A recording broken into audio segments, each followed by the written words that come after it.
처음 한국과의 기술 협력을 하게 된다고 들었을 때 저는 믿기지 않았습니다. 그 나라는 제가 오래도록 무시했던 나라였기 때문입니다. 한국에서 함께 지내며 저는 기술을 배웠고 사람을 배웠습니다. 그리고 무엇보다 신뢰라는 것이 기술보다 더 깊다는 사실도 배웠습니다. 하지만 귀국하고 나서야 알게 됐습니다. 제 조국이 보여준 이중적인 태도, 협력국에게는 절대 해서는 안 될 행동을 했다는 사실을요. 그것은 곧 신뢰를 배신하는 일이었습니다. 지금 저는 이 나라의 국민이라는 사실이 부끄럽습니다. 이 이야기는 한국에 대한 저의 깊은 존경, 그리고 그 신뢰를 저버린 조국에 대한 참회의 고백입니다. 오늘의 사연 바로 시작합니다. 그 전에 잠깐 구독과 좋아요로 한국방산을 응원해주세요. 저는 인도네시아의 항공기술자입니다. 정확히 말하자면 국방부 산하항공개발국 소속의 중간급 실무자였습니다. 어릴 적부터 기계 다루는 걸 좋아했고 대학에선 항공공학을 전공했습니다. 엔진 소리보다 아름다운 음악은 없다고 믿었고 하늘을 나는 기체에 마음이 설렜습니다. 하지만 현실은 달랐습니다. 저희 국가는 예산이 넉넉한 나라가 아닙니다. 매번 방위 사업은 정치적 계산과 외교적 줄타기의 희생양이 되기 일쑤였고 기술 개발은 언제나 후순위였습니다. 저는 점점 이상과 현실 사이에서 무뎌져 갔고 결국엔 주어진 임무만 조용히 수행하는 기술자가 되어 있었습니다. 그런 제게 몇 달 전 뜻밖의 파견 명령이 떨어졌습니다. 대한민국 카이로 이동, KF-21 공동개발 협력기술자 파견. 솔직히 그때 저는 기대도 감흥도 없었습니다. 한국이라 선진국이긴 하겠지. 그런데 우리가 그쪽에서 뭘 얼마나 배울 수 있겠어? 제 마음속엔 은근한 무시와 방관이 자리 잡고 있었습니다. 상부의 지시는 간단했습니다. 협력 분위기를 해치지 않도록 유연하게 행동하되 기술 자료 확보 가능성을 분석하라. 그 말이 의미하는 바를 저는 잘 알고 있었습니다. 우리 정부는 KF-21 분담금을 놓고 한국 측과 줄다리기를 계속하고 있었고 상황에 따라선 기술적 성과라도 확보해야 한다는 묵시적인 압박이 깔려 있었습니다. 하지만 저는 스스로에게 말했습니다. 나는 도면을 훔치러 가는 게 아니다. 그냥 파견 근무다. 나는 그냥 내 일만 잘하면 된다. 그렇게 저는 짐을 쌌고 서울행 비행기에 몸을 실었습니다. 이 일이 제 인생을 어떻게 바꿔놓을지는 그땐 정말 몰랐습니다. 도착한 곳은 대전 외곽의 한국항공우주산업 카이 본사였습니다. 처음 건물에 들어섰을 땐 생각보다 조용하고 단정한 분위기에 조금 놀랐습니다. 거대한 실험동 안엔 고요함이 흐르고 있었고 기술자들은 말없이 각자의 기계와 설계도에 몰입하고 있었습니다. 사람 냄새보다는 기계 냄새가 진하게 풍겨오는 공간이었습니다.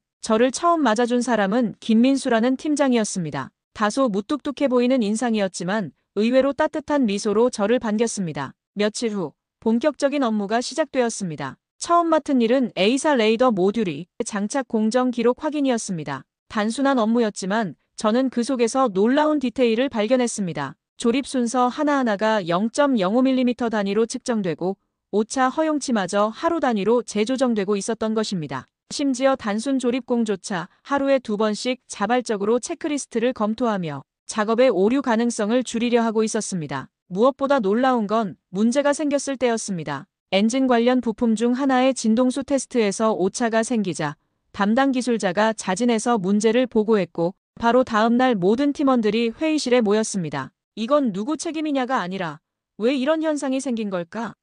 가 회의의 첫 질문이었습니다. 누구 하나 탓하지 않고 투명하게 공유하고 함께 답을 찾아가는 모습. 그건 제가 알던 조직과는 전혀 달랐습니다. 그리고 결정적인 날이 찾아왔습니다. 레이더 수신부 일부 회로에서 문제 신호가 발생하자 팀장이 말없이 자리를 박차고 일어났습니다. 오늘 안에 확인합시다. 퇴근은 잊어요. 그렇게 밤샘 작업이 시작되었고 저 역시 자리를 지켰습니다. 새벽 2시가 넘어가던 시각 팀장이 저에게 조용히 다가와 말했습니다. 우리 아버지는 베트남전에 정비사로 파병을 나가셨습니다. 전투기 엔진을 손으로 만지던 분이었죠. 전 어릴 때 그 손을 보고 자랐습니다. 그는 커피를 내밀며 웃었습니다. 이 비행기는 그냥 기술이 아니라 우리가 지켜야 할 하늘에 대한 약속입니다. 그래서 밤을 새우는 거죠. 그 순간 저는 아무 말도 할 수 없었습니다. 그가 내민 커피는 평범했지만 그 속에 담긴 책임감과 신념은 너무나 진했기 때문입니다. 저는 그날 처음으로 혼란을 느꼈습니다. 기술이란 건 단순한 데이터가 아닌가?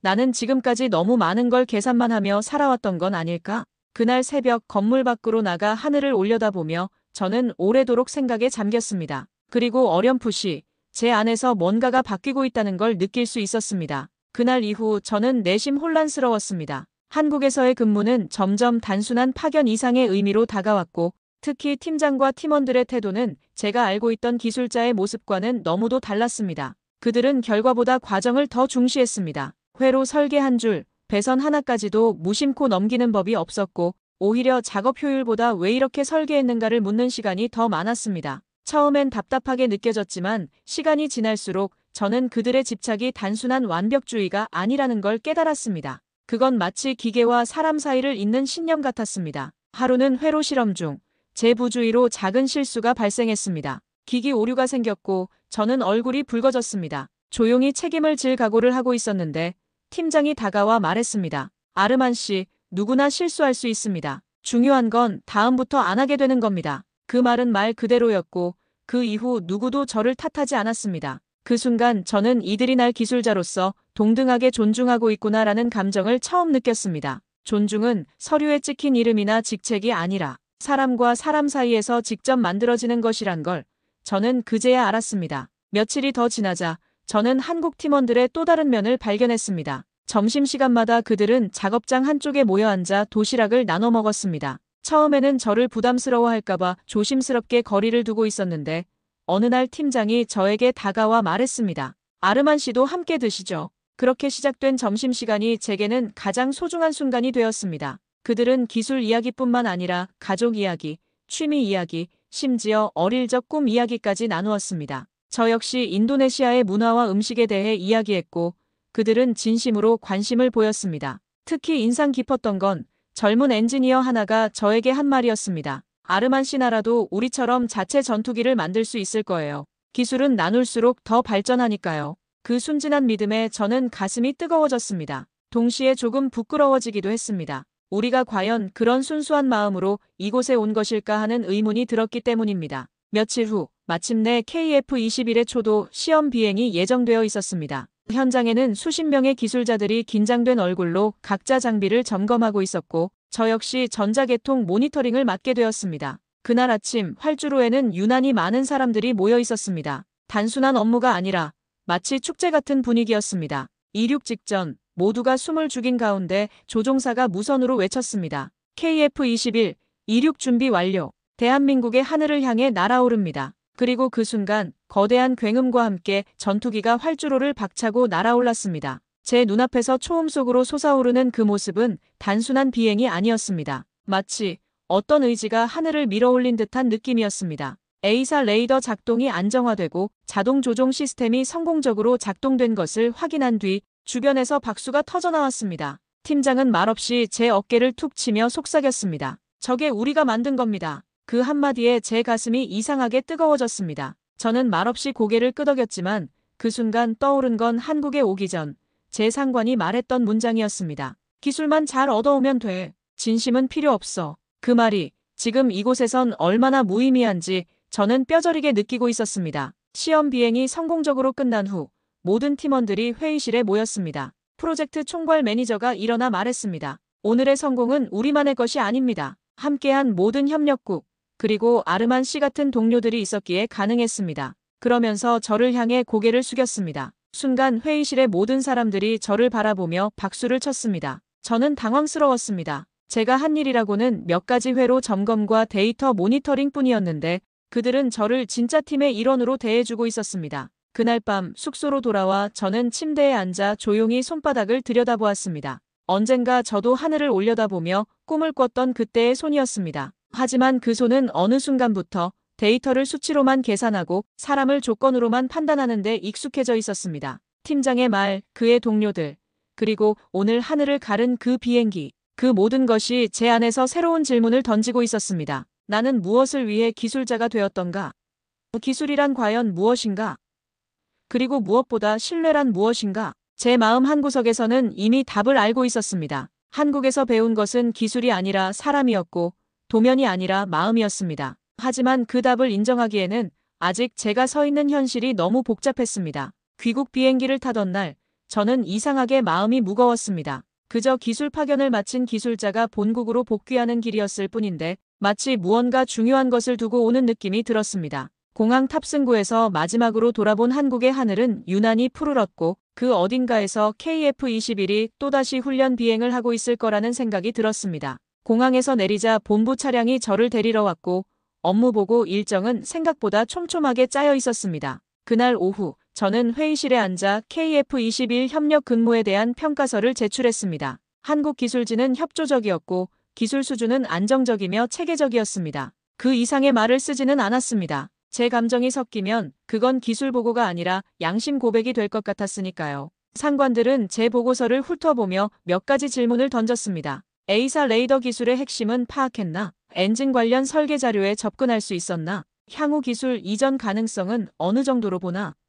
저는 최대한 객관적으로 답변했지만 그들이 원하는 답과는 거리가 멀었던 것 같습니다. 하지만 그보다 더 충격적인 사실은 며칠 뒤 신문 기사에서 확인하게 되었습니다. 인도네시아, 튀르키예와 5세대 전투기 TFX-48대 구매 계약 체결, KF-21분 담금, 협의 끝에 대폭 감액, 현물 상환 가능성도 순간 머리를 망치로 얻어맞은 듯 했습니다. 이게 뭐지? 우리 정부가 이런 걸 추진하고 있었던 건가? 기사를 자세히 읽어보니 상황은 더욱 복잡했습니다. 우리 정부는 KF-21 공동개발에 참여하면서도 동시에 튀르키예의 TFX 프로그램에도 관심을 보이고 있었던 것입니다. 표면적으로는 다변화된 방산 협력이라고 했지만 실상은 한국으로부터 최대한 기술을 얻어낸 후 더 유리한 조건의 거래처를 찾는 전략이었습니다. 며칠 뒤 본부 상사와의 대면 보고 자리에서 저는 조심스럽게 물었습니다. 우리는 한국과 공동개발 중인 상태 아닙니까? 그런데 튀르키예와의 계약은 어떤 의미입니까?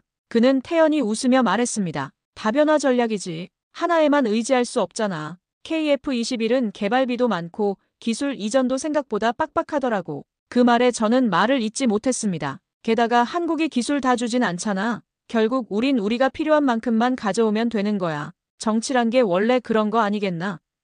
그 순간 팀장의 얼굴이 떠올랐습니다. 밤샘 작업 후 피곤한 얼굴로도 미소를 짓던 그, 하늘을 지키겠다고 말하던 그, 그리고 저를 진심으로 동료라고 불러주던 그 사람들. 우리가 그 사람들을, 그 신념을 그저 기술만 주면 되는 공급자로만 여겼다는 게 믿기지 않았습니다. 더욱 충격적인 건 이 모든 계획이 제가 한국에 있는 동안 이미 진행되고 있었다는 사실이었습니다. 저는 그저 그들의 진심을 확인하러 간 정찰병 역할을 했던 셈입니다. 그날 밤 저는 한국에서 받은 자료들을 다시 꺼내 들었습니다. 기술 문서들 사이에는 팀장이 건넨 명함도 있었고 함께 점심을 먹었던 동료들의 사진도 있었습니다. 그 사진 속 그들의 환한 웃음이 지금은 너무나 무겁게 느껴졌습니다. 저는 보고서를 다시 꺼내 들었습니다. 그리고 그 마지막 줄에 이렇게 덧붙였습니다. 기술은 숫자가 아니라 사람이며 시스템은 기계가 아니라 신뢰로 작동한다. 한국은 도면을 준 것이 아니라 그들이 가진 정신을 보여주었다. 하지만 그 문장을 다시 지웠습니다.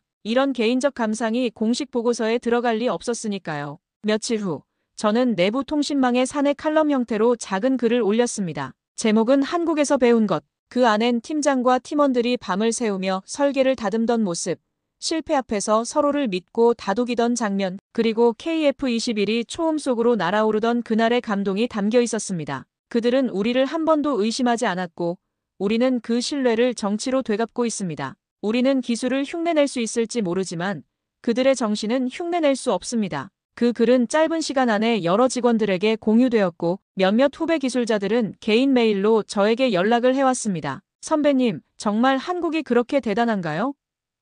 우리도 언젠가 그런 기술자가 될 수 있을까요? 그런 순수한 질문들을 받을 때마다 저는 더욱 마음이 무거워졌습니다. 이 후배들이 언젠가 진실을 알게 되면 어떤 기분일까 하는 생각이 들었기 때문입니다. 하지만 그 다음 날 제 상사는 칼럼에 대해 이렇게 말했습니다. 앞으로 이런 글은 외부 유출 우려가 있어. 개인 감상은 사적으로만 남겨둬. 그리고 너무 감정적으로 생각하지 마. 이건 비즈니스야. 그 말을 들은 순간 저는 깨달았습니다. 우리는 지금 믿음을 배신했고 진심을 외면하고 있다는 것을. 그날 밤 저는 팀장에게 조심스럽게 이메일을 썼습니다. 직접적인 말은 할 수 없었지만 최소한 감사의 마음만이라도 전하고 싶었습니다. 그곳에서의 시간은 제게 기술 이상의 것을 가르쳐 주었습니다. 당신들의 진심을 잊지 않겠습니다. 하지만 그 메일을 보내기 전 저는 오랫동안 망설였습니다. 과연 제가 그런 말을 할 자격이 있을까 하는 의문 때문이었습니다. 그날 이후 저는 사무실에서 거의 말을 잃은 사람처럼 지냈습니다.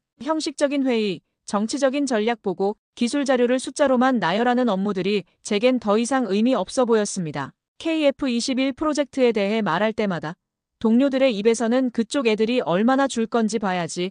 어차피 우리가 원하는 핵심은 못 줄 텐데 라는 식의 말만 오갔습니다. 그건 제가 한국에서 보았던 그들의 태도와 너무도 달랐습니다. 그곳에서는 실수가 나면 서로를 감쌌고 문제가 생기면 왜를 물었으며 수치 하나에도 마음을 담았습니다. 하지만 여기서는 기술이 마치 상품처럼 취급되고 있었습니다. 도면 하나, 설계 하나가 전략적 거래의 수단일 뿐이었습니다. 한 번은 회의 중 KF-21A4 레이더 관련 기술을 검토하던 후배가 이렇게 말했습니다. 이건 우리가 직접 만들긴 무리겠습니다. 어차피 외주 줄 건데 적당히 수준 낮춰도 되겠죠? 저는 그 말에 더 이상 참지 못하고 조용히 물었습니다. 우리는 한국에서 뭘 배운 겁니까? 단지 도면 몇 장이 아니라 기술에 대한 태도를, 사람에 대한 신뢰를 그런 건 아무 의미 없습니까? 순간 회의실은 정적에 휩싸였습니다. 상사는 눈을 가늘게 뜨고 저를 바라보다가 입꼬리를 살짝 올렸습니다. 아르만 씨, 너무 감정적으로 생각하지 마십시오. 이건 기술이고 우리는 생존을 위해 최선의 선택을 하는 겁니다. 그 말이 틀렸다는 걸 저는 부정할 수 없었습니다. 하지만 생존이라는 말이 배신을 정당화하는 변명으로 들렸습니다. 며칠 후 더욱 구체적인 상황이 펼쳐졌습니다. 정부 고위층에서 KF-21 관련 자체 개발 기획안을 추진한다는 내부 문건이 돌기 시작했습니다. 표면적으로는 기술 자립이었지만 실상은 한국 측의 핵심 기술을 우회적으로 재현하자는 의도가 담겨 있었습니다. 그 문건엔 제가 한국에서 함께 작업했던 항공전자 부문의 핵심 설계 흐름도까지 일부 포함되어 있었습니다. 그걸 보는 순간 저는 견딜 수 없었습니다. 우린 결국 기술만 훔쳐가고 정신은 버리는 건가? 더욱 충격적인 건 그 자료들 중 일부가 제가 한국에서 업무상 접근했던 내용들과 일치한다는 사실이었습니다. 제가 모르는 사이에 저의 파견 근무가 이런 용도로 이용되고 있었던 것입니다. 그날 밤 저는 단 한 줄의 메일을 팀장에게 보냈습니다. 혹시 당신들이 보안 시스템에 이상한 접근 흔적을 발견한 적 있습니까? 그 메일을 보내고 나서 한참을 후회했습니다. 이런 식으로 물어보는 게 옳은 일일까 하는 의문이 들었기 때문입니다. 그는 곧바로 답장을 보냈습니다. 우리가 그걸 모를 거라 생각했습니까? 하지만 당신을 의심하진 않았습니다. 그땐 믿었고 지금도 믿습니다. 당신이 어떤 선택을 하든 그 진심은 기억될 겁니다. 그 말에 저는 더 이상 도망칠 수 없었습니다. 며칠 뒤 본부로부터 더욱 직접적인 요청이 내려왔습니다. 아르만 씨, 한국에서 확보한 A4 레이더 장비, 사양 관련 구체 자료 정리해 줄 수 있겠습니까?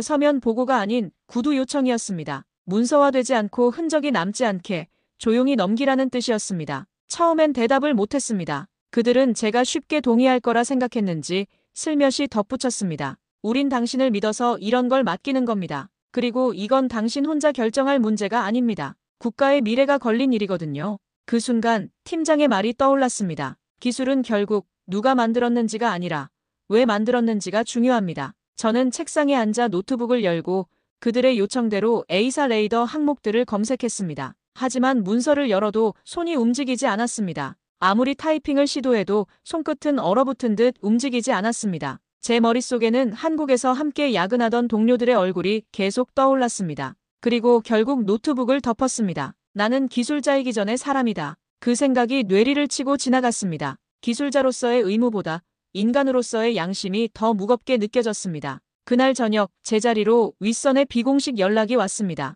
정부 직속 특별 프로젝트로 전환될 수도 있습니다. 협조하면 이후 연구소 승진도 빨라질 겁니다. 그건 다름 아닌 유혹이었습니다. 하지만 그 말은 오히려 저를 더욱 단단하게 만들었습니다. 저는 그날 밤 오랫동안 꺼내지 않았던 팀장의 마지막 메일을 다시 읽었습니다. 우리는 당신이 어떤 선택을 하든 존중합니다. 하지만 당신이 믿었던 것, 본 것이 진심이라면 언젠가 그 진실은 세상을 바꿀 겁니다. 그 말이 제 가슴속을 천천히 파고들었습니다. 며칠 뒤 저는 본부에 단호히 말했습니다. 죄송합니다. 관련 자료는 한국에서 보호받고 있는 기술입니다. 그들의 동의 없이 전달할 수 없습니다. 순간 회의실이 얼어붙었습니다. 상사는 눈썹을 찌푸리며 말했습니다. 지금 배신이라도 하겠다는 겁니까? 저는 천천히 고개를 저었습니다. 아닙니다. 오히려 이제야 진심을 선택하는 겁니다. 그 말 뒤로 회의실은 고요해졌습니다. 하지만 저는 두려워하지 않았습니다. 기술보다 더 큰 신념을 보았고 그 신념 앞에 부끄러워지고 싶지 않았기 때문입니다.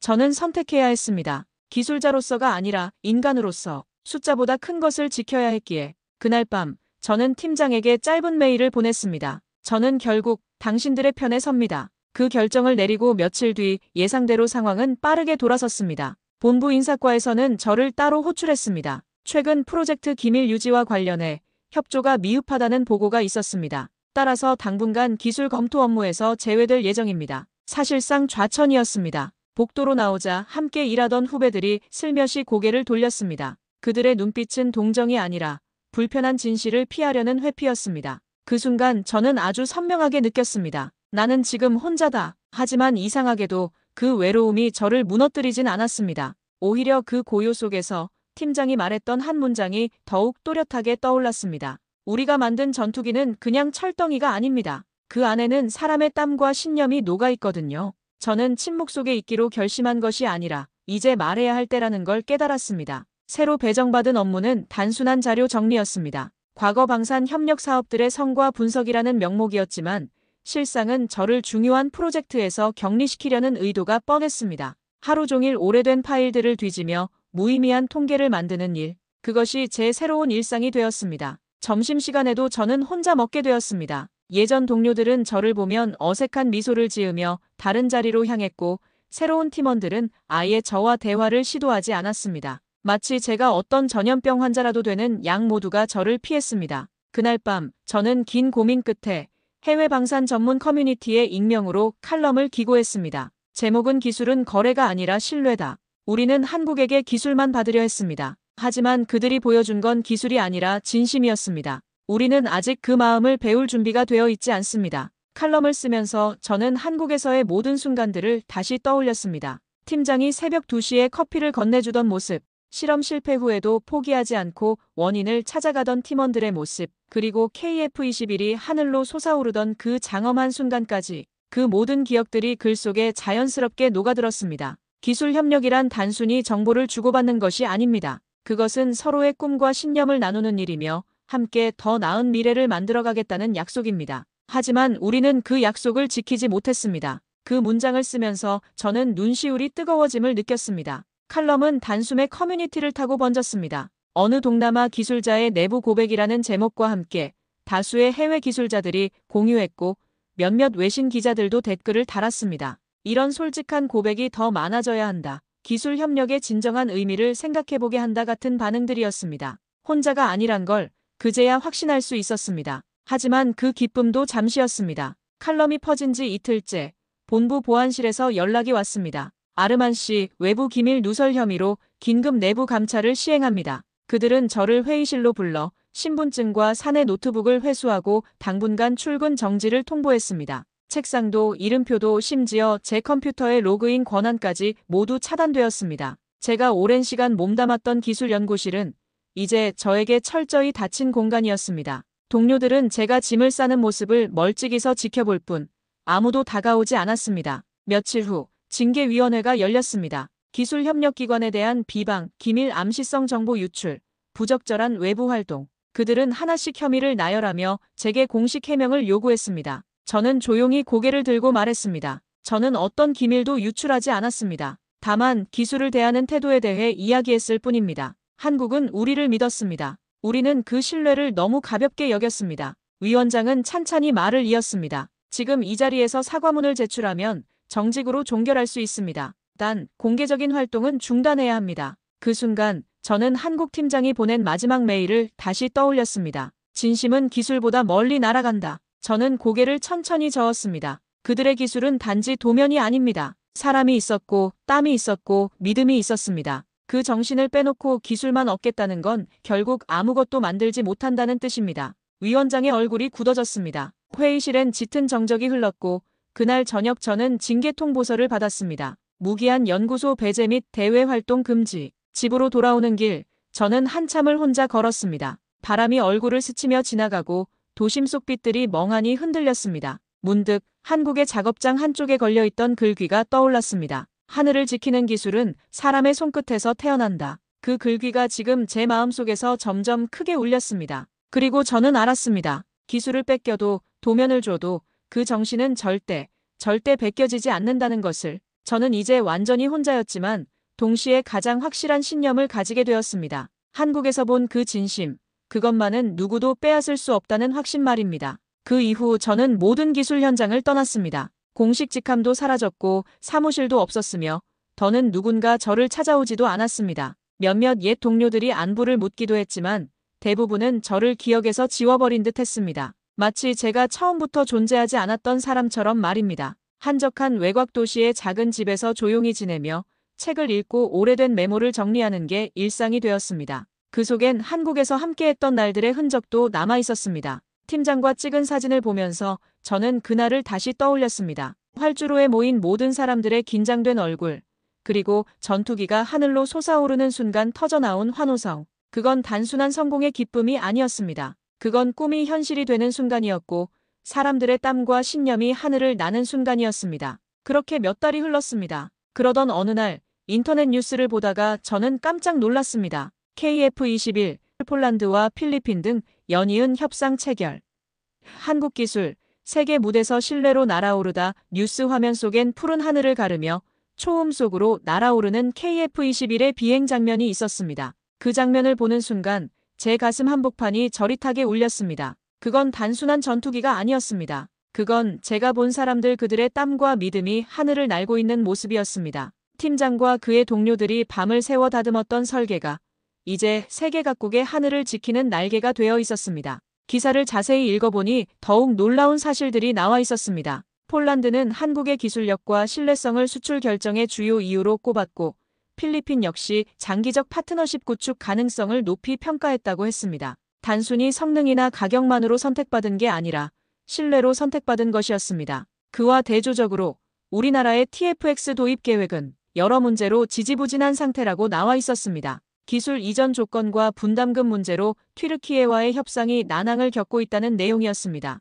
결국 우리가 선택한 다변화 전략은 어느 쪽에서도 진정한 신뢰를 얻지 못한 채 표류하고 있었던 것입니다. 저는 천천히 컴퓨터를 켜고 다시 글을 쓰기 시작했습니다. 칼럼의 제목은 단순했습니다. 그들은 기술이 아니라 혼을 만들었다. 그 비행기는 단지 무기를 실은 철덩어리가 아닙니다. 그건 신뢰로 쌓은 정밀함이고 밤샘 속에서도 미소를 잃지 않았던 이들의 손끝이었습니다. 한국은 그걸 팔지 않았습니다. 그들은 단지 보여주었고 우리는 그것을 흉내내려 했을 뿐입니다. 글을 쓰면서 저는 한국에서 마지막 날을 떠올렸습니다. 팀장이 공항까지 배웅을 나와 건넨 마지막 인사. 아르만 씨, 기술은 국경이 없다고 하지만 정신은 사람에게 있습니다. 당신이 배운 게 기술이 아니라 정신이었기를 바랍니다. 그때는 무슨 말인지 완전히 이해하지 못했지만 지금은 그 의미가 분명했습니다. 그 글은 아르만이라는 이름으로 해외 방산 전문 매거진에 기고되었고 예상 외로 큰 반향을 일으켰습니다. 많은 이들이 한국을 다시 보게 되었고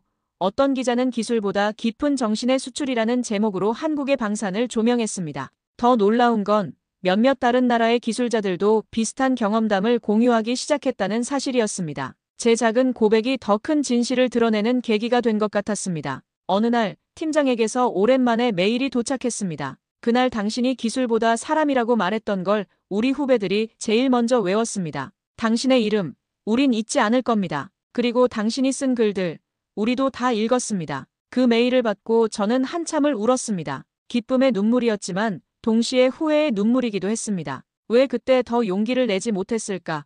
왜 더 일찍 진실을 말하지 못했을까 하는 후회 말입니다. 그날 밤 저는 다시 한번 글을 썼습니다. 이번엔 인도네시아 언론에 기고한 글이었습니다. 제목은 우리가 잃어버린 것들이었습니다. 우리는 기술을 얻으려 했지만 정작 중요한 건 놓쳤습니다. 신뢰라는 이름의 기술, 진심이라는 이름의 설계도를 말입니다. 한국은 그것을 가르쳐주려 했지만 우리는 배우려 하지 않았습니다. 그 글을 읽고 저에게 연락을 해온 사람들이 있었습니다. 대부분은 젊은 기술자들이었습니다. 선배님이 본 그 한국의 모습, 우리도 보고 싶습니다. 어떻게 하면 기술뿐만 아니라 정신도 배울 수 있을까요?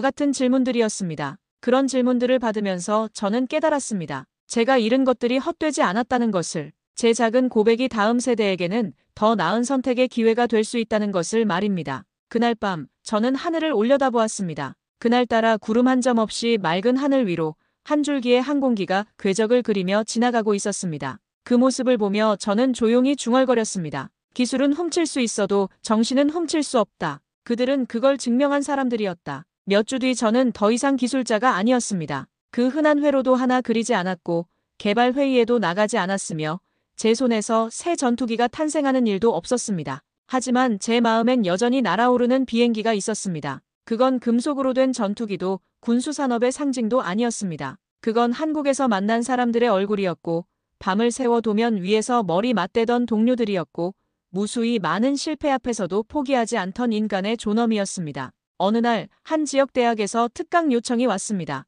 기술 윤리와 글로벌 협력이라는 주제였지만 저는 단 하나의 이야기를 준비했습니다. 그날 강의실에 들어가며 저는 조용히 말문을 열었습니다. 저는 한국에서 배운 게 있습니다. 그들은 설계도를 보여준 적은 없지만 대신 신뢰를 보여줬습니다. 그들이 만든 전투기는 신념으로 날아올랐습니다. 학생들은 처음엔 조용히 듣고 있었지만 이내 눈빛이 바뀌었습니다. 어떤 이는 고개를 끄덕였고 어떤 이는 조용히 메모를 했습니다. 그 모습이 한국 팀장이 말하던 다음 세대에게 남길 가치라는 말과 겹쳐졌습니다. 강의가 끝난 후 한 학생이 다가와 물었습니다. 선생님, 한국 기술이 왜 그렇게 대단하다고 생각하십니까?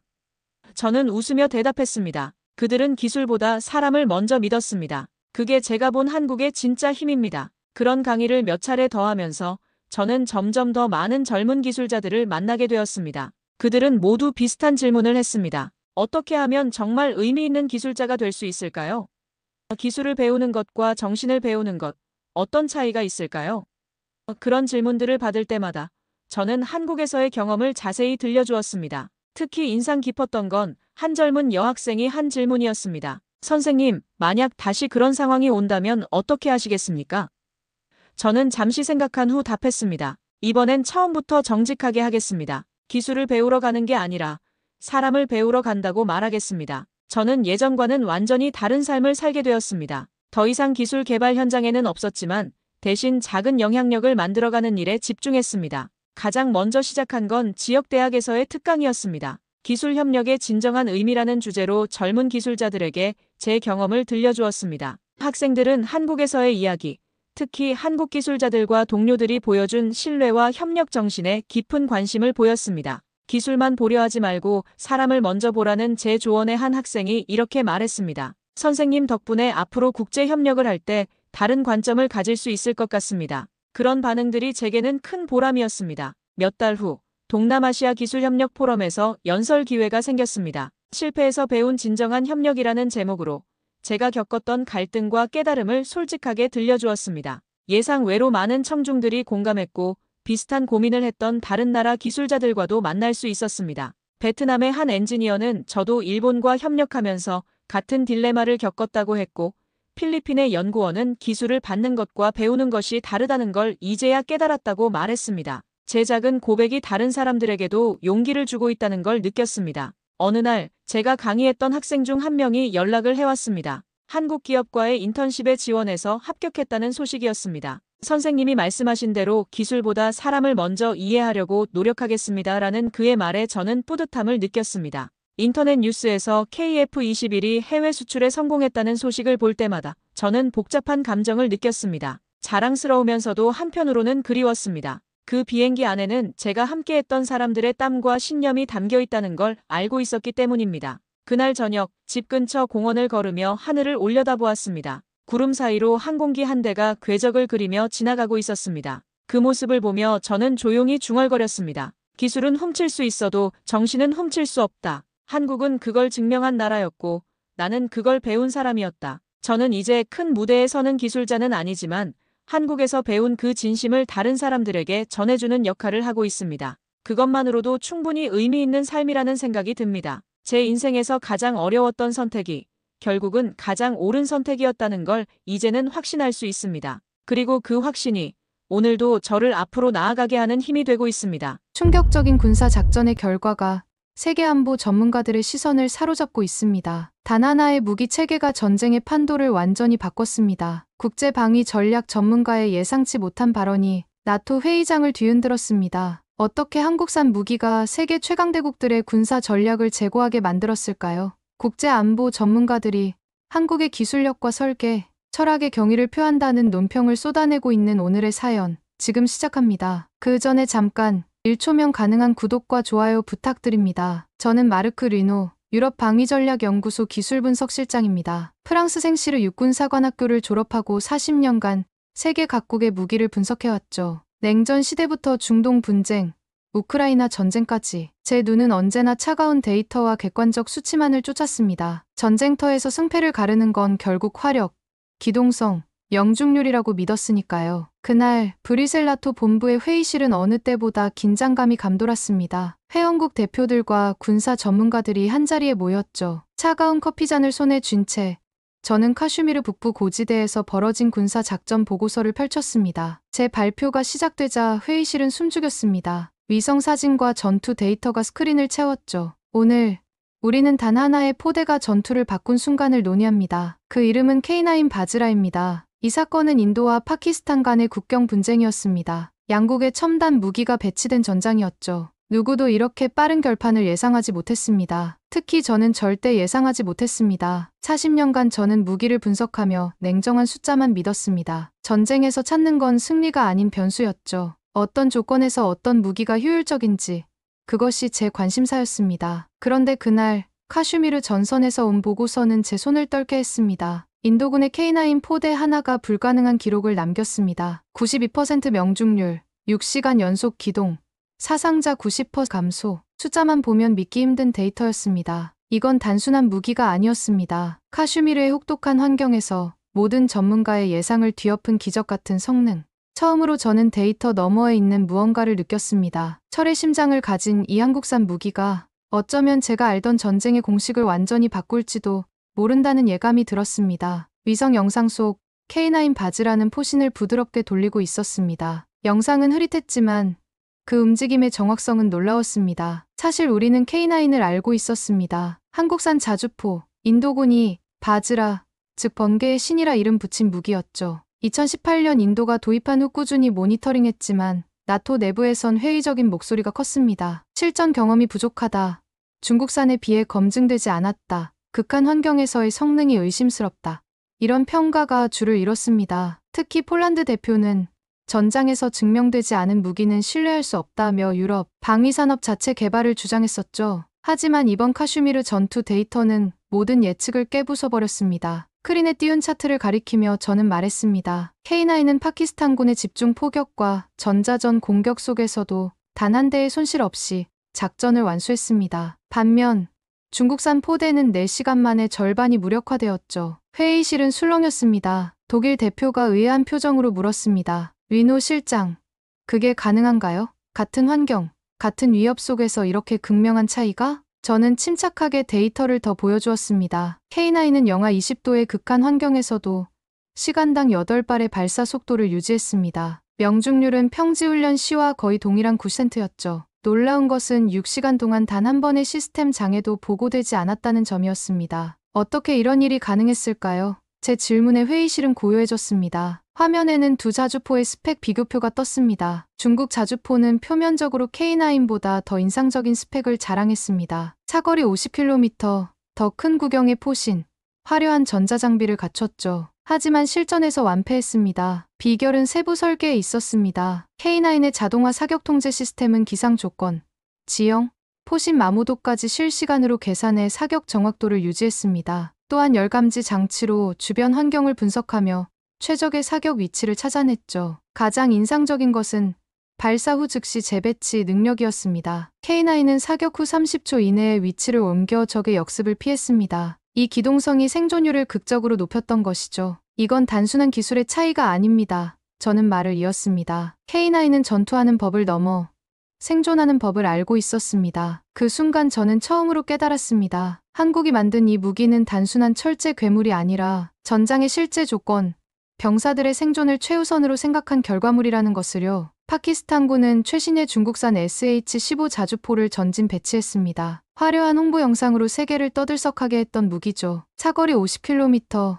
강력한 화력을 자랑했고 첨단 전자장비로 무장했습니다. 그러나 문제는 냉각 시스템에 있었습니다. 저는 열화상 위성 영상을 보여주며 설명했습니다. 보시다시피 SH-15는 연속 사격 후 과열 현상을 보였습니다. 카슈미르의 혹독한 추위는 장점이 될 수도 있었지만 실제로는 정반대였죠. 급격한 온도 변화가 전자장비의 과부하를 일으켰습니다. 또한 SH-15는 사격 후 재배치에 평균 2분 30초가 소요되었습니다. 이 시간은 전장에서 영원과도 같았죠. 파키스탄은 1004시간 동안 8대의 SH-15를 잃었습니다. 대부분 인도군의 대포병 레이더에 노출된 후 반격으로 파괴되었습니다. 반면 K9 바즈라는 완전히 다른 모습을 보여주었습니다. 총 12대가 투입된 K9은 타격, 이동, 타격 패턴을 완벽하게 수행했습니다. 한 지점에서 최대 3발을 발사한 후 즉시 다른 위치로 이동했죠. 이동 시간은 불과 30초, 그리고 새로운 위치에서 다시 정확한 타격을 가했습니다. 회의실 스크린에는 이제 K9의 내부 영상이 재생되고 있었습니다. 인도군이 특별히 공개한 자료였죠. 포수와 조종수가 앉은 좁은 공간은 마치 첨단 항공기 조종석 같았습니다. 디지털 디스플레이,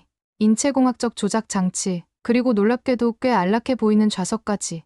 주목할 점은 이 설계입니다. 저는 영상을 잠시 멈추고 말했습니다. 승무원들이 최대 12시간까지 지속 작전이 가능하도록 설계되었습니다. 피로도를 최소화하는 인간공학적 설계가 정확성 유지에 결정적이었죠. 슬라이드를 넘기다 저는 잠시 멈췄습니다. 이미 줄기차게 설명했지만 뭔가 더 중요한 점을 놓치고 있다는 느낌이 들었습니다. 이건 단순한 기술의 차이가 아니었습니다. 이 무기는 목소리가 살짝 떨렸습니다. 단순히 싸우는 것이 아니라 살아남는 법을 알고 있었습니다. 인도군 병사들은 K9을 철의 수호자라고 불렀다고 합니다. 그들에게 이 무기는 단순한 도구가 아니라 생명을 지키는 동반자였죠. 아무도 말을 꺼내지 않았습니다. 나토 최고위 장성들과 방위산업 전문가들이 침묵 속의 영상을 지켜보고 있었습니다. K9이 포신을 돌려 적의 위치를 정확히 타격하는 모습, 그리고 순식간에 안전한 곳으로 이동하는 모습은 마치 살아있는 생명체 같았습니다. 이 무기를 만든 한국의 기술자들은 단순히 죽이는 기계가 아닌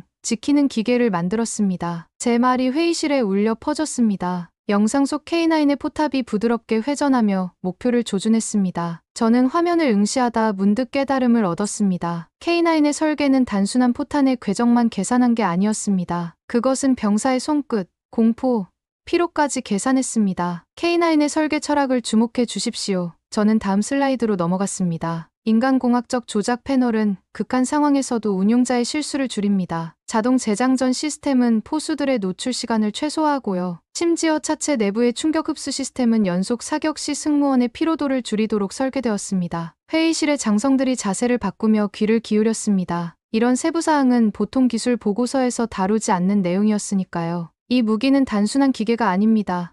제 목소리는 이제 확신에 차 있었습니다. 한국의 엔지니어들은 6.25 전쟁의 교훈을, 그 처절했던 기억을 이 강철 속에 녹여냈습니다. 그들은 병사 한 명의 생명을 지키는 철학을 이 무기에 담았습니다. 저는 프레젠터를 내려놓았습니다. 40년간 무기를 분석하며 저는 항상 숫자와 성능만 보았습니다. 화력, 장갑, 사거리, 명중률. 하지만 오늘 처음으로 저는 그 숫자 너머에 있는 사람을 보았습니다. K9은 카슈미르 전선에서 극한의 효율성을 보여주었습니다. 그러나 더 중요한 것은 그 효율성이 어디서 왔느냐는 것입니다. 저는 잠시 침묵한 후 이어갔습니다. K9의 자동화 시스템은 단순히 발사 정확도를 높이는 것이 아니라 승무원의 판단 오류를 줄이기 위한 것입니다. 그들의 생명을 지키기 위한 것이죠. 방어력도 마찬가지입니다. 복합 장갑은 적의 공격을 막는 것뿐 아니라 내부 승무원에게 심리적 안정감을 제공합니다. 회의실 뒤쪽에서 누군가가 작게 기침을 했습니다. 저는 계속했습니다. 한국은 6.25 전쟁을 겪었습니다. 그들은 전쟁의 참혹함을,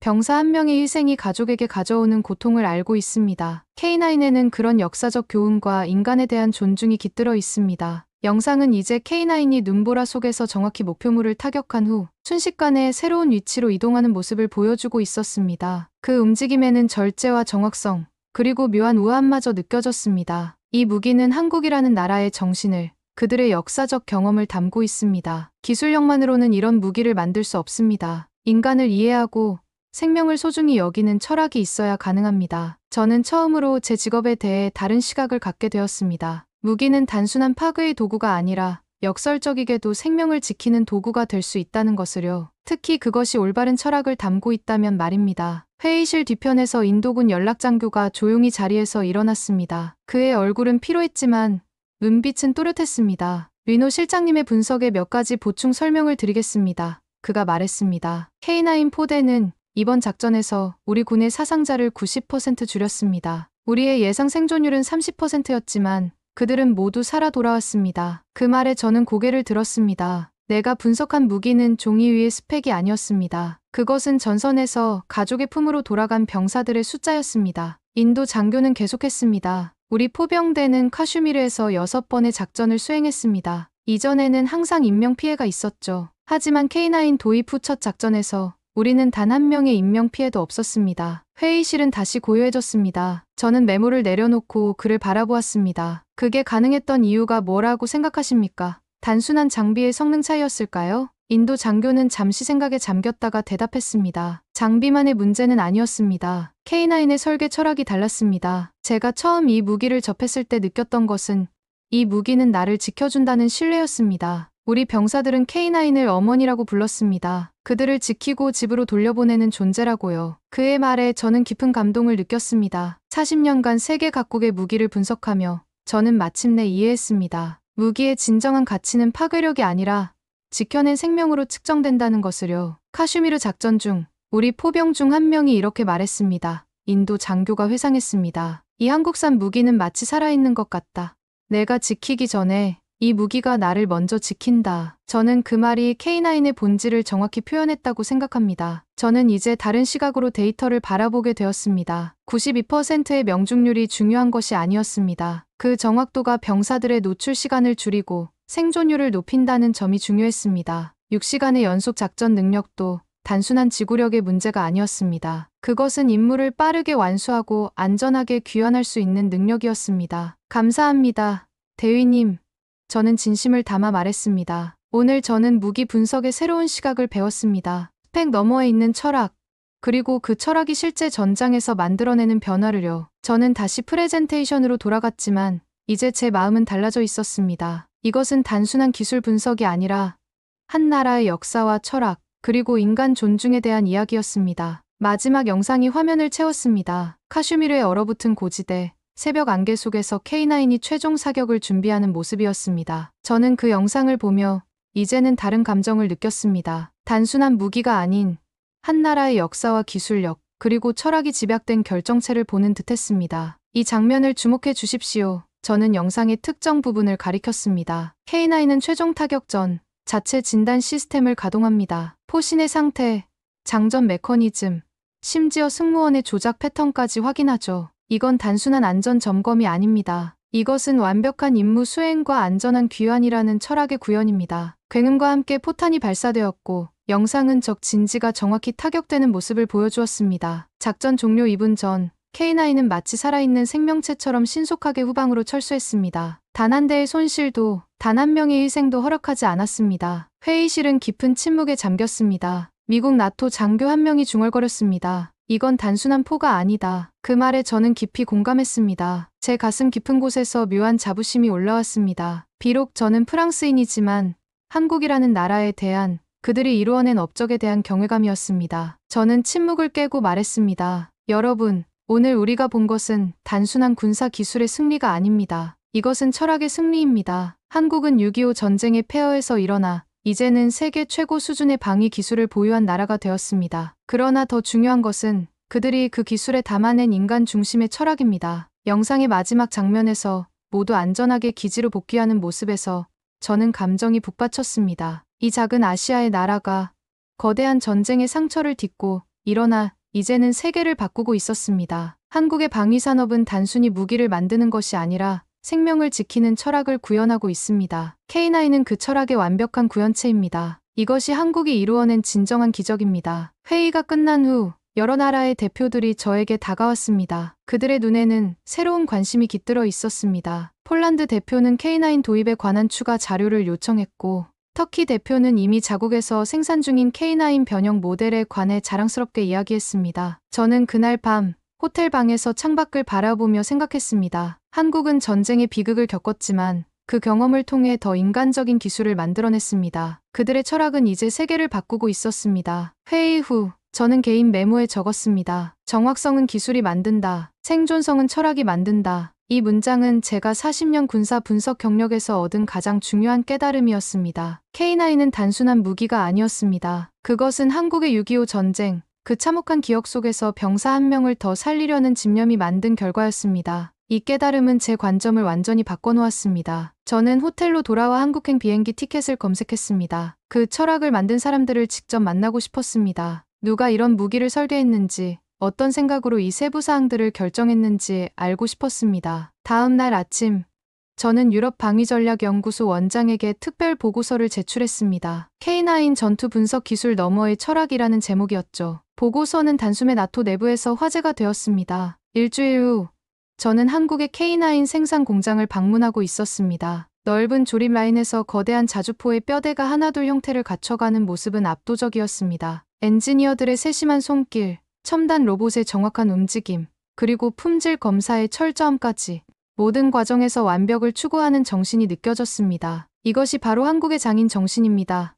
안내를 맡은 김 부장이 말했습니다. 우리에게 K9은 단순한 제품이 아니라 대한민국의 자존심이자 병사들의 생명을 지키는 보루입니다. 공장 한편에는 6.25 전쟁 당시 사용된 구식 무기들이 전시되어 있었습니다. 김 부장의 설명이 이어졌습니다. 이 무기들은 우리의 할아버지 세대가 사용했던 것들입니다. 그들은 현대적인 장비 없이 싸워야 했죠. 많은 이들이 생명을 잃었습니다. 우리는 그 교훈을 잊지 않습니다. K9을 설계할 때 우리의 가장 큰 목표는 우리 병사들을 살리는 것이었습니다. 그 말에 저는 깊은 감동을 받았습니다. 여기 이 공장에서 만들어지는 무기는 단순한 철제 괴물이 아니었습니다. 그것은 한 나라의 아픈 역사와 더 나은 미래를 향한 의지가 녹아있는 결정체였습니다. 한국이라는 작은 나라가 만든 철학이 이제는 세계를 바꾸고 있었습니다. 저는 이 여정을 통해 가슴 깊은 곳에서 자부심을 느꼈습니다. 한국을 위한 자부심, 인간을 중심에 둔 기술의 힘에 대한 자부심이었습니다. 브뤼셀로 돌아온 후 나토 방위산업 회의에서 K9이 주요 의제로 떠올랐습니다. 제 보고서는 여러 회원국의 관심을 끌었고 폴란드, 터키, 심지어 독일까지 한국제 자주포에 대한 논의를 시작했습니다. 리노 실장, 당신의 카슈미르 분석이 나토의 방위 전략에 상당한 영향을 미치고 있습니다. 벨기에 방위장관이 저에게 말했습니다. 우리는 지금까지 화력과 파괴력에 초점을 맞추었지만 이제는 생존성과 지속성도 중요한 고려사항이 되었습니다. 유럽 전체가 방위 전략을 재고하기 시작했습니다. 특히 우크라이나 전쟁 이후 실전에서 검증된 무기 체계의 중요성은 더욱 부각되었습니다. K9은 그 중심에 있었습니다. 놀라운 것은 K9이 이미 전 세계 8개국에서 운용되고 있다는 사실입니다. 제가 회의에서 설명했습니다. 터키는 자체 라이센스 생산을 통해 운용 중이고 폴란드, 핀란드, 노르웨이, 에스토니아, 호주까지, 그리고 이제 인도의 바즈라까지. 이건 단순한 무기 수출이 아닙니다. 한국의 철학이 세계로 퍼져나가고 있는 것입니다. 나토 군수 책임자가 질문했습니다. 한국의 기술력이 이렇게 빠르게 세계적 인정을 받은 이유가 무엇이라고 생각하십니까? 저는 잠시 생각한 후 대답했습니다. 그것은 한국이 무기를 바라보는 관점이 다르기 때문입니다. 그들에게 무기는 단순한 파괴의 도구가 아닙니다. 그것은 국가의 생존, 병사의 생명을 지키는 수단입니다. 한국은 침략을 경험한 나라이기에 방어의 중요성을 뼛속까지 이해하고 있습니다. 회의실은 고요해졌습니다. 제 말이 모두의 마음에 깊은 인상을 남긴 듯했습니다. 카슈미르의 그날, K9은 전쟁을 끝낸 것 이상을 해냈습니다. 저는 말을 이었습니다. 그것은 우리에게 무기 설계의 새로운 패러다임을 보여주었습니다. 더 강하게, 더 빠르게가 아니라 더 지속 가능하게, 더 생존 가능하게라는 철학을요. 회의가 끝난 후 독일 대표가 저에게 다가왔습니다. K9의 기술을 좀 더 자세히 알고 싶습니다. 특히 생존성 측면에서요. 우리도 이제 방위산업의 방향을 재고해야 할 것 같습니다. 저는 미소를 지었습니다. 기술적인 측면도 중요하지만 먼저 그 철학을 이해해야 합니다. 한국에 직접 방문해 보시는 것을 추천합니다. 그들이 어떻게 역사적 교훈을 현대 기술에 접목시켰는지 직접 보는 것이 중요합니다. 그 대화 이후로 여러 유럽 국가들이 한국의 방위 산업에 큰 관심을 보이기 시작했습니다. K9만이 아니라 K2 전차,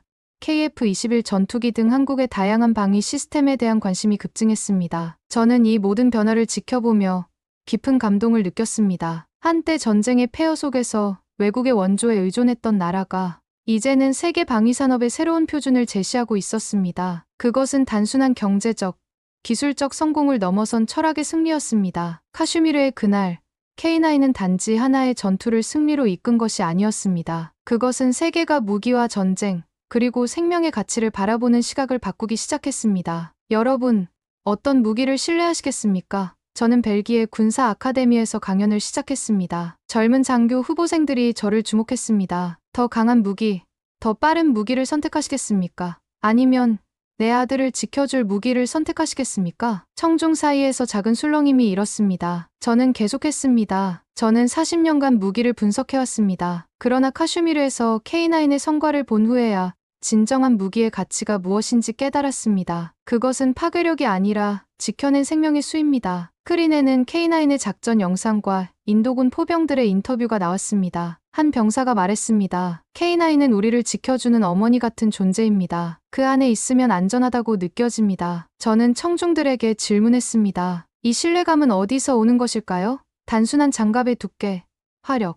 아닙니다. 그것은 설계의 모든 세부사항에 반영된 사람을 먼저 생각하는 철학에서 옵니다. 저는 다음 슬라이드로 넘어갔습니다. 그것은 한국의 방위산업 발전 과정을 보여주는 연대표였습니다. 6.25 전쟁의 폐허에서 시작해 70년대의 기초 방위산업 육성, 8, 90년대의 기술 자립, 그리고 2000년대 이후 세계적 방위산업 강국으로 성장하는 과정이었습니다. 한국의 이야기는 단순한 산업화의 성공 사례가 아닙니다. 그것은 깊은 역사적 교훈과 생존을 위한 절박함, 그리고 인간 중심 기술 철학이 만나 이룬 기적입니다. K9의 이야기를 공유하며 우리는 한국의 기술이 세상을 바꾼 순간을 함께 기억해야 합니다. 강연 후 한 벨기에 장교 후보생이 질문했습니다. 한국의 방위산업이 이렇게 성공할 수 있었던 핵심 요인은 무엇이라고 생각하십니까? 저는 잠시 생각한 후 대답했습니다. 절박함입니다. 한국은 생존이 걸린 상황에서 시작했습니다. 그들에게 방위산업은 선택이 아닌 필수였죠. 그 절박함이 완벽을 추구하는 집념으로 이어졌습니다. 더불어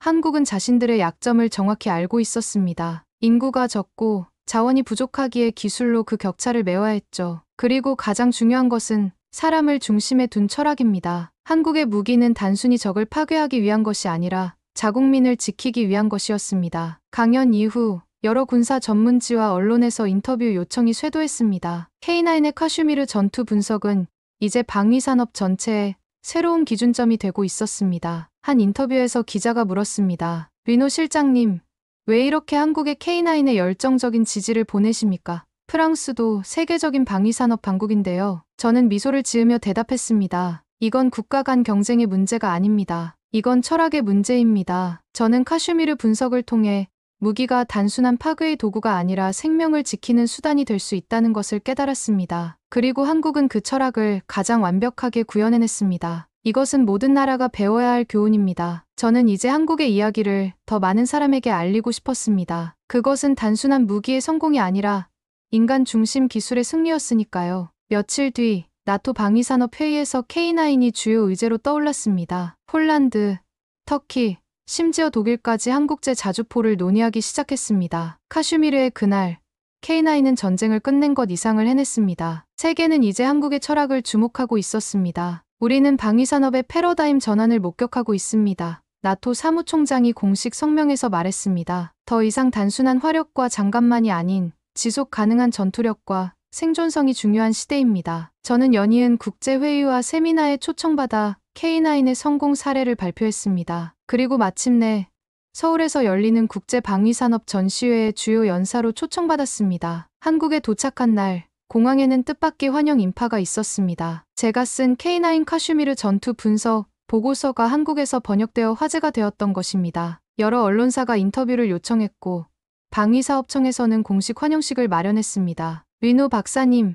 한국 방위산업의 가치를 세계에 알려주셔서 감사합니다. 한국 방위사업청장이 말했습니다. 우리는 단순히 무기를 만드는 것이 아니라 평화를 지키는 도구를 만든다는 철학으로 일해왔습니다. 그 말에 저는 깊은 공감을 표했습니다. 귀국의 방위산업이 세계적 경쟁력을 갖게 된 비결은 바로 그 철학에 있다고 생각합니다. 무기는 궁극적으로 생명을 지키기 위한 것이어야 합니다. 전시회 개막식에서 저는 수백 명의 청중 앞에서 강연을 시작했습니다. 저는 40년간 세계 각국의 무기 체계를 분석해왔습니다. 그러나 한국의 K9을 만나기 전까지 무기가 가진 진정한 의미를 이해하지 못했습니다. 청중들은 숨죽여 경청했습니다. 한국은 전쟁의 비극을 직접 경험한 나라입니다. 그리고 그 경험은 단순한 트라우마로 남지 않았습니다. 그것은 어떻게 더 많은 생명을 지킬 것인가라는 집념으로 승화되었습니다. K9의 모든 나사 하나, 용접선 하나에는 그런 철학이 담겨 있습니다. 강연 후 한 노인이 저에게 다가왔습니다. 그는 6.25 전쟁 참전 용사였습니다. 젊은이,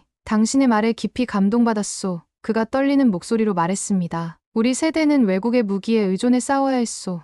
하지만 이제 우리 손으로 만든 무기가 세계의 표준이 되었다니 감격스러울 따름이오. 그 노인의 눈에 맺힌 눈물을 보며 저는 한국이라는 나라의 여정이 얼마나 특별한지 다시 한번 깨달았습니다. 전쟁의 폐허에서 일어나 이제는 세계 방위 산업의 새로운 표준을 제시하는 나라. 그 성공은 단순한 경제적, 기술적 성취를 넘어선 철학의 승리였습니다. 철의 심장을 가진 이 작은 나라, 한국이 만들어낸 기적은 이제 세계의 미래를 바꾸고 있었습니다. 그리고 저는 그 역사적인 순간의 증인이 된 것을 영광으로 생각했습니다. 카슈미르의 침묵은 한국의 기술이 만들었다. 그리고 그 기술 속에는 한국인의 혼이 살아 숨쉬고 있다. 비행기에 오르며 저는 제 다음 책의 첫 문장을 마음속으로 적었습니다. 오늘 사연은 여기까지입니다. 단순한 무기가 아닌 철학의 승리라는 평가와 함께 한국의 K9 자주포는 이제 나토 회원국들의 최우선 도입 대상이 되었습니다. 한국방위사업청에 따르면 이 사건 이후 K9에 대한 문의와 도입 요청이 300% 증가했다고 합니다. 특히 유럽 국가들의 관심이 폭발적으로 늘어 현재 5개국과 추가 계약을 논의 중이라고 합니다. 한 나라의 아픈 역사가 어떻게 세계적인 기술로 승화되었는지 보여준 이번 사례는 많은 이들에게 깊은 감동을 주고 있습니다. 한국의 기술력과 철학이 세계의 안보 패러다임을 바꾸고 있는 지금 우리는 다시 한번 대한민국의 잠재력을 확인할 수 있었습니다. 오늘 사연에 대한 여러분의 생각을 댓글로 남겨주세요. 감동뭉클에서는 여러분의 소중한 마음을 모아 사연 주인공들에게 전해드리고 있습니다. 여러분 주변에 감동적이거나 재미있는 실제 사연들을 제보받고 있으니 언제든 저희 공식 메일로 제보해주세요. 오늘 들려드린 사연에 공감하셨다면 구독과 좋아요 눌러주시고 주변 분들과도 공유해주세요. 여러분의 작은 관심과 응원이 더욱 좋은 콘텐츠를 만드는 데 큰 힘이 됩니다. 오늘도 여러분의 하루의 작은 즐거움이라도 되었기를 바라며 지금까지 감동뭉클이었습니다. 끝까지 시청해주셔서 감사합니다. 다음에 더 감동적인 사연으로 찾아뵙겠습니다.